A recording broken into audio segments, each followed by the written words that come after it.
Selamat datang di video tutorial Trinit. Ini adalah video ketiga dari seri pembuatan toko Trinit ya, atau Trinit Toko. Setelah sebelumnya kita membuat template admin atau memakai template admin hasil download dari sini, dari binary chart. Pada tutorial kali ini kita akan membuat database-nya. Caranya adalah di browser, ketikkan localhost /phpMyAdmin.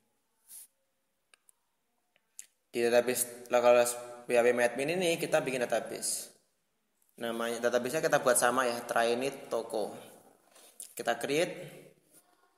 Kemudian kita cari di sebelah kiri. Nah, sudah ada ya database Trinit Toko. Kemudian kita buat tabel di dalam sini. Nama tabelnya adalah yang pertama admin. Kolomnya cukup 4 saja. Ada ID admin, ada username, ada password, kemudian ada terakhir nama lengkap. Nah, admin ini kira-kira nanti itu ya, menyimpan akunnya administrator ya. Jadi digunakan untuk login administrator. Kita kasih varchar 100 digit semua aja. Integer defaultnya 11. Jangan lupa yang ID admin kita kasih auto increment. Kemudian primary-nya kita isi sini, primary. Bila sudah, kemudian kita save.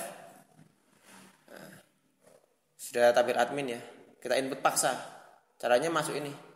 Di database toko Trinit, masuk tabel admin. Nah, saya tabel admin ya, kita insert atau sisipkan atau inputkan. Kita isi paksa. Username-nya misal timtrinit.com, passwordnya sama. Kemudian nama lengkapnya Trinit Jogja. Anggap aja ini orang ini ya. Kemudian bila sudah kita go. Nah, sudah ada. Selanjutnya kita kembali lagi ke database toko Trinit. Kita bikin tabel berikutnya, yaitu tabel pelanggan.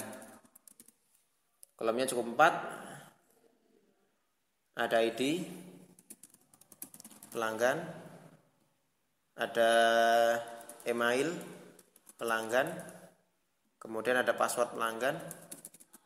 Ini nanti digunakan untuk login ke toko online kita ya. Kemudian ada nama pelanggan. Ternyata kurang satu, tinggal ADD one column. Yang satu telepon ya, cukup penting nih, telepon pelanggan. Kemudian kita varchar 25 digit, untuk nama varchar 100. Kemudian passwordnya varchar 50 digit aja. Kemudian emailnya varchar 100. Jangan lupa yang ID pelanggan pasti auto increment, kemudian primary. Nah, kemudian bila sudah ditekan tombol save. Misal di sini masuk tabel pelanggan ya. Di tabel pelanggan tak insertkan data baru. Emailnya misal arifrahman2592@gmail.com. Passwordnya Arif, namanya Arif Nur Rahman. Teleponnya tak isi. Kemudian 2 pelanggan ya. Satunya mungkin sebagai kita Rizka Lufiana. Oh, ini email ternyata. Emailnya ini rizka@gmail.com. Passwordnya kita isi Rizka. Teleponnya. Oke, bila sudah kita go. Ada banyak tombol go di sini, bebas pilih yang mana aja, sama aja. Kemudian tabel pelanggan, kita kembali lagi ke database. Kemudian kita bikin tabel produk. Nah, kita masuk sini. Ada ID produk. Ada nama produknya. Ada harga produk. Kemudian ada berat produk. Kemudian satu lagi ya, ada foto produk. Nah, kemudian satu lagi deh, ada deskripsi atau deskripsi produk. Nah, namanya kita gunakan varchar, harganya integer karena uang, integer, berat integer karena angka, foto itu varchar, deskripsinya pakai teks. Fotonya 100 digit, namanya 100 digit. Jangan lupa yang di produk. Auto increment, primary. Bila sudah, tekan tombol save. Nah, sudah ada produk di sini ya. Kemudian tak insertkan lagi, jangan lupa. namanya misal kita jualan apa ya, misal kita jualan ini deh jilbab murah, atau jilbab, wah kalau jilbab ini nyusah cari datanya, mending HP aja ya, apa laptop gitu ya.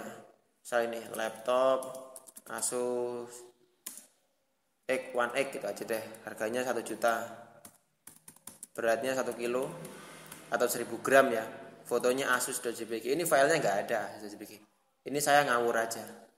Deskripsinya ini Asus bagus gitu aja deh. Kemudian produk yang kedua misal laptop Acer, awas cepat rusak. Nah, Acer 212 misal. Harganya 500.000, beratnya 1 kilo, fotonya acer.jpg, deskripsinya ini Acer bagus gitu aja ya. Kemudian bila sudah kita go, sehingga di tabel ini produk kita punya 2 data ya, data laptop Asus sama Acer. Kemudian balik ke database lagi, tabel yang keempat kita bikin tabel pembelian. Kemudian kita go, kolomnya ada di pembelian,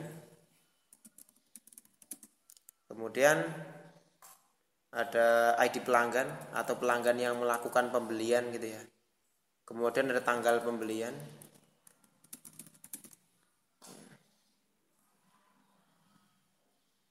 Kemudian ada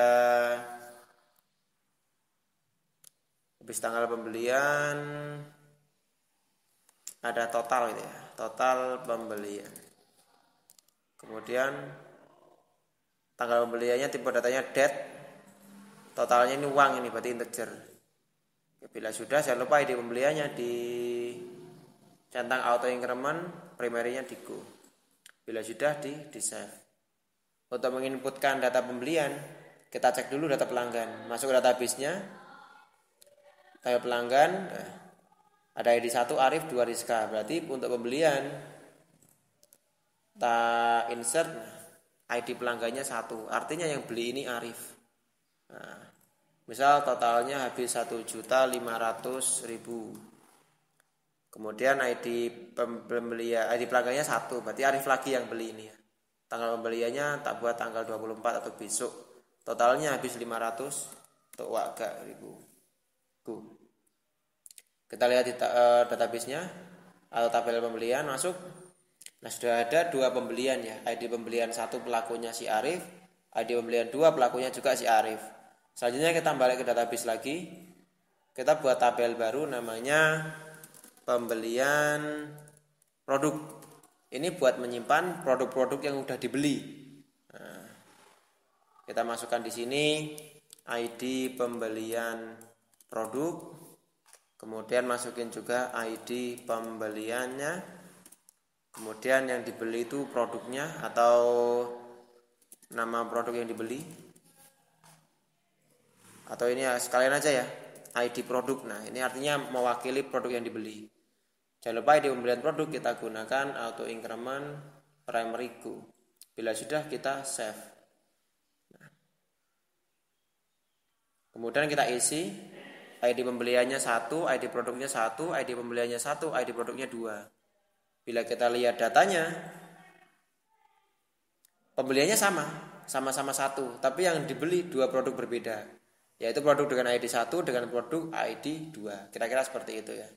Ini sudah berapa tabel? Nah, kita lihat sudah 5 tabel ya. Saya rasa cukup untuk pembuatan database-nya. Untuk video tutorial selanjutnya kita akan mencoba di sini ya. Di admin sini tampil ini ya, tampil produk, tampil pembelian, tampil pelanggan gitu ya. Kira-kira seperti itu. Oke, cukup sekian untuk video tutorial kali ini. Kita akan lanjut ke video tutorial timtrade.com yang berikutnya.